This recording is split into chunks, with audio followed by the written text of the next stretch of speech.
पैसा रसूख का नशा अगर चढ़ जाए तो इंसान सही गलत का फर्क भूल जाता है। लखीमपुर में भी ऐसा ही हुआ जब रसूखदारों की प्रताड़ना से परेशान होकर सुमित नाम के शख्स ने जान दे दी, लेकिन मरने से पहले उसने वीडियो बनाया जिसमें दर्द की पूरी कहानी बयां की। मुझे प्लीज़ इंसाफ दिलाइए। मेरे बच्चों को किसी प्रकार की कोई दिक्कत ना हो। मेरे बच्चे, मेरी पत्नी, हम लोग अकेले हैं भीरा में और मेरा कोई नहीं है और ये लोग हमको बहुत परेशान कर रहे हैं। बिल्कुल रहना भी मुश्किल कर रखे हैं। 2 दिन से तो ये लोग हमको बिल्कुल 4-5 दिन से तो ये लोग बेर फ़ोन आता है, परेशान करते हैं। अभी भी हमको ये लोग फ़ोन कर रहे हैं, टीटू फ़ोन कर रहे हैं कि तुम कहाँ चले गए हो। मैं इसीलिए अपना प्राण दे रहा हूँ। इंसाफ की गुहार और बेबसी भरे इन शब्दों के साथ सुमित गुप्ता ने अपनी जीवन लीला समाप्त कर ली अश्विनी अवस्थी और अपने पीछे छोड़ गए दर्द, आंसू, बेबसी, मजबूरी और रोता बिलखता परिवार जो अब प्रशासन से इंसाफ की गुहार लगा रहा है। मेरे पास कोई रास्ता नहीं है, मुझे 2 दिन में अगर जवाब नहीं मिला तो मैं सुसाइड करूंगी। पत्नी का कहना है अगर उन्हें इंसाफ नहीं मिला तो वो भी बड़ा कदम उठाने को मजबूर होंगी। मेरे यहाँ के प्रधान संजय शुक्ला, नंदन शुक्ला, मेरे पति ने जिसके नाम लिए हैं सब उसके जिम्मेदार होंगे। अगर मैंने कुछ कर लिया तो सब जिम्मेदार होंगे उसके। मैं क्या करूंगी? मेरे पास कोई रास्ता नहीं है, मुझे 2 दिन में अगर जवाब नहीं मिला तो मैं सुसाइड कर लूंगी जैसे मेरे पति ने किया है। दुखी होके उनको बहुत टॉर्चर करा था सब लोगों ने।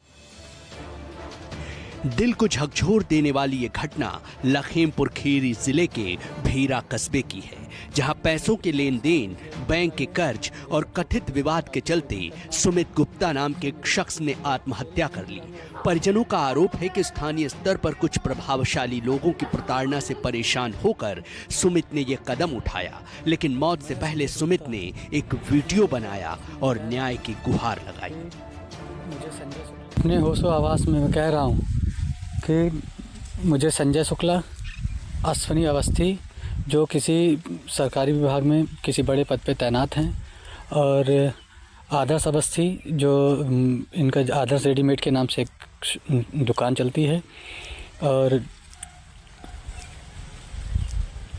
टीटू हैं, और टीटू क्या नाम है, राधे श्याम, विनोद गुप्ता और ललतू सत्येंद्र यादव जो कि वो हैं सभासद हैं। ये लोग मिलके मुझे प्रताड़ित कर रहे हैं। मुझे प्लीज़ इंसाफ दीजिए। इस वीडियो में सुमित जिन लोगों के नाम ले रहा है वो इलाके के रसूखदार लोग बताए जा रहे हैं। परिजनों के मुताबिक विनोद गुप्ता नाम के शख्स ने जेवर सुमित के पास गिरवी रखे थे। पैसों के लेन देन को लेकर दोनों के बीच विवाद हुआ, जिसमें कुछ रसूखदार लोग भी शामिल हो गए। सुमित को कैद कर मानसिक और शारीरिक रूप से प्रताड़ित किया गया, उसके परिवार को परेशान किया गया। इतनी प्रताड़ना दी गई कि सुमित टूट गया और इसलिए खुदकुशी से पहले उसने वीडियो जारी कर पूरी दास्तान बयां की। चाहता हूं मुझे इंसाफ मिले, मैं इसलिए अपनी जान दे रहा हूं। और हमको इन लोगों ने अपने आवास पे, संजय शुक्ला का जो आवास है उस पे इन्होंने हमको कैद करके रखा। करीब मैं उनके घर की जो कैमरे लगे हैं उसमें भी उनको मुझे देखा जाएगा।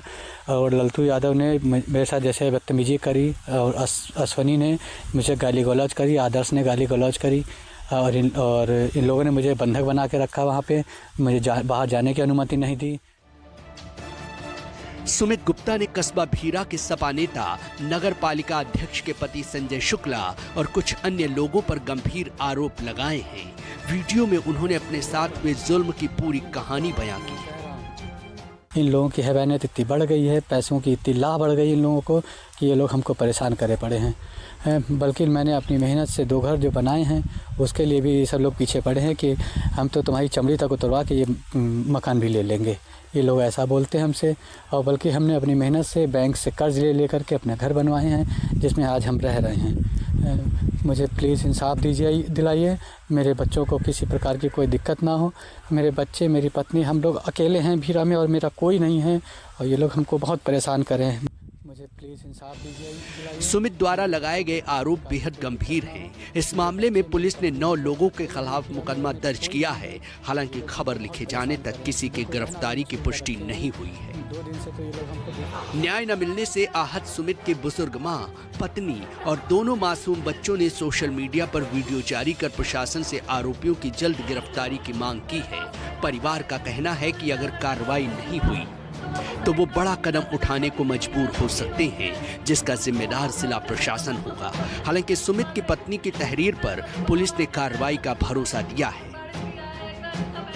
पुलिस को 112 पर एक सूचना प्राप्त हुई, जिसमें सुमित गुप्ता नाम के एक व्यक्ति द्वारा यह बताया गया कि उनके द्वारा जहर खा लिया गया है। इस सूचना पर तत्काल पुलिस ने उनका लोकेशन ट्रेस किया और उनको अस्पताल में भर्ती कराया, जहां उनकी मौत हो गई। इस संदर्भ में उनका एक वीडियो भी वायरल हुआ है, जिसमें उनके द्वारा कुछ लोगों पर आरोप लगाए गए हैं कि उनके द्वारा कुछ लोगों द्वारा उनको प्रताड़ित किया गया है, उनको बंधक बनाया गया है। इस संदर्भ में उनकी पत्नी की तहरीर प्राप्त हो गई है और सुसंगत धाराओं में मुकदमा पंजीकृत किया जा रहा है और अन्य विधिक कार्रवाई की जा रही है। एडिशनल एसपी का कहना है कि मामले की निष्पक्ष जांच की जा रही है और दोषियों के खिलाफ सख्त कार्रवाई की जाएगी। लेकिन सवाल है कि क्या रसूखदार लोग कानून से ऊपर हैं? क्या सुमित के आरोपों की निष्पक्ष जांच होगी?